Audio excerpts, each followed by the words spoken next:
எந்தன் மன்னர் உன்னை போல் பொங்கும் அன்பினால் வந்து எமது நடுவிலே தங்கி மகிழுவார். வாழ்வை அளிக்கும் வல்லவா, தாழ்ந்த என்னுள்ளமே வாழ்வின் ஒளியை ஏற்றவே எழுந்து வாருமே.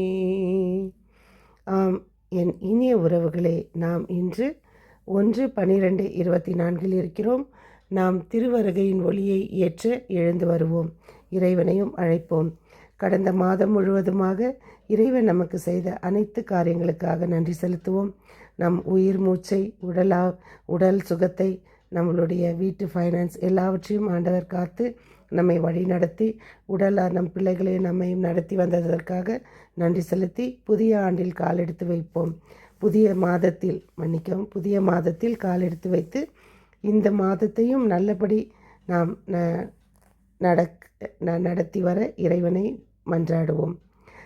நாம் தொடர்ந்து வாசித்து கொண்டு வருகிற சங்கீத தொடர்ச்சி 58:10-11, நீதிமொழிகள் 29:7-8-9.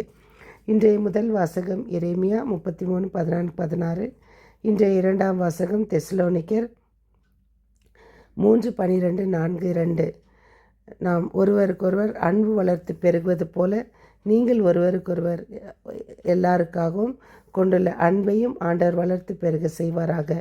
இன்றைய தூய நற்செய்தி வாசகம் லூக்கா 21:25-28-34-36. நாம் கதிரவனும் நிலாவிலும் விண்மீன்களிலும் அடையாளங்கள் தென்படும் மண்ணுலகில் மக்களினங்கள் கடலில் கொந்தளிப்பின் முழக்கத்திலும் ஆண்டவருடைய வருகையை நாம் எதிர்நோக்கி இருப்போம். உலகிற்கு என்ன நேருமோ என மனிதர் அச்சத்தினால் மயக்கம் வருவர். உங்கள் உள்ளங்கள் குடிவரி களியாட்டத்திலும் இவ்வுலக வாழ்க்கைக்குரிய கவலையிலும் மந்தம் அடையாதவாறு அந்நாள் திடீரென வருவதை நாம் எதிர்நோக்கி இருக்க இறைவன் நமக்கு எச்சரிக்கை விடுக்கின்றார். நமது மனித வாழ்வில் ஒவ்வொருவருடைய தேடலும் வெவ்வேறாக இருக்கின்றன. மனம் உலக நாட்டத்தை தேடுகின்றது. கண்கள் மிக அழகை தேடுகின்றது. ஆயினும் அர்த்தமுள்ள வாழ்வுக்கான மனமே நாம் இந்த இறை வருகையின் காலமாக நாம் ஏற்றுக்கொள்வோம். நாம் ஆண்டவர் இயேசுவை நம் பார்வை அவர் மேல் வைப்போம். விழிகளை அவர் மீது அவருடைய வரவை எதிர்நோக்கி நம் விழிகள் அவரது விழிகளில் சங்கமிழ்க்கட்டும். நம் விழிகள் அவரது விழிகளில் கலந்திடும் போது தான் இப்பயணத்தின் தன்மையும் நோக்கமும் லட்சியமும் அவசியம் நமக்கு புலப்படும். பார்வை விலகினால் பாதை விலகக்கூடும். மனம் தடம் புரண்டால் லட்சியங்கள் சிதைந்துவிடும். ஆகவே இன்று அன்னையாம் கத்தோலிக்க திருஅவை திருவழிபாட்டு புதிய ஆண்டினை துவங்குகிறது. திருவருகை காலம் என்பது இயேசுவின் 2ஆம் வருகைக்காக நம்மை தயாரிப்பதும் அவருடைய ஆட்சியின் விழியமங்களுக்கு ஏற்ப நம் செயல்களை உருமாற்றுவதும் ஆகும். இன்றைய இறைவார்த்தை வழிபாட்டின் மைய கருத்து யாதெனில், படைத்தவரை மறந்துவிட்டு படைப்பு பொருளை பற்றி கொள்வதும், அர்த்தங்களை மறந்துவிட்டு அடையாளங்களை தேடி செல்வதும் மனமாற்றத்திற்கு உகந்தது அல்ல. உருமாற்றம் அல்ல, மனமாற்றமே இறைவனுக்கு உகந்தது. வானில் அடையாளங்கள் தோன்றும் பொழுது நாம் கிறிஸ்துவ வாழ்வியல் முறை எப்படி இருக்க வேண்டும் என்பதை இன்றைய வாசகங்கள் எடுத்து காட்டுகின்றன. தலை நிமிர்ந்து நிற்க வேண்டும், விழிப்பாய் இருந்து மன்றாட வேண்டும். இந்த 2 நிலைகளிலும் நம் வாழ்வின் அடையாளங்களாக இருக்கும். விழிப்பாய் இருக்க வேண்டும் என்று சொல்லும்போது எனக்கு ஒரு ஞாபகம் வருகிறது. உலகமே நமக்கு இந்தியா முழுவதும் சுதந்திரம் கிடைத்து விட்டதாக நாம் அன்று இரவு ஆகஸ்ட் 14ஆம் தேதி இரவு ஒரே ஒரு வீட்டில் மட்டும் லைட் எரிந்து கொண்டிருக்கிறது.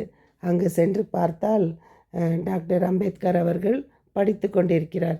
அப்பொழுது யாரோ ஒருவர் போய் கேட்கிறார், உலகமே கொண்டாடி கொண்டிருக்கிறதே, நீங்கள் மட்டும் விளக்கை போட்டுக்கொண்டு படித்து கொண்டிருக்கிறீர்களே அப்படின்னு. அப்போ அவர் சொல்கிறாரு, யாருக்கு விடுதலை கிடைக்க வேண்டுமோ அவர்களுக்கெல்லாம் கொண்டாடி கொண்டிருக்கிறார்கள். தூங்கிக் கொண்டு இருக்கிறவர்களுக்காக நான் விடுதலை வேண்டும் என்று அவர்களுக்காக நான் விழித்திருந்து நான் வாசித்து கொண்டிருக்கிறேன் என்கிறார். ஒரு மனிதன் இவ்வுலகத்திற்காக அப்படி செய்யும்போது நாம் விழிப்பாயிருந்து இறைவனுடைய அடையாளத்தை, இறைவனை நாம் எதிர்நோக்குவோம். இத்திருவருகை காலத்தில் இருக்க வேண்டும் என்பதே இயேசுவின் விருப்பமாகும். இம்மனநிலையோடு கிறிஸ்துவின் மனநிலை உங்களில் இருப்பதாக பிலிப்பியர் 2:5. திருவருகை காலத்தை துவங்குவோம். படைத்தவரை பரம்பொருளை பற்றி கொண்டு அர்த்தமுள்ள அடையாளமாக கிறிஸ்துவின் பிறப்பை கொண்டாட முயல்வோம். நாம் ஒருவரை ஒருவர் மன்னித்து இயேசுவின் வருகையை ஆவலோடு எதிர்நோக்கும் நல்ல கிறிஸ்தவர்களாக மனமாற கிறிஸ்து நம்மை அழைக்கின்றார். மீண்டும் சந்திக்கும் வரை உங்கள் அன்பு தோழி.